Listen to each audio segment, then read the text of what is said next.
அண்ணா இதெல்லாம் எதுக்குண்ணா வச்சுருப்பாங்க இதெல்லாம்?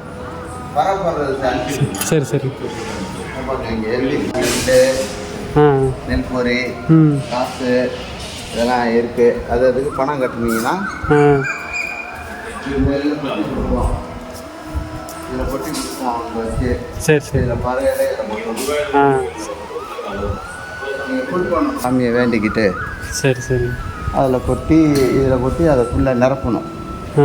நாங்கள் அதில் கொட்டி தருவோம். இதில் அந்த வாளியில் ஃபுல்லாக நிரப்பணும்.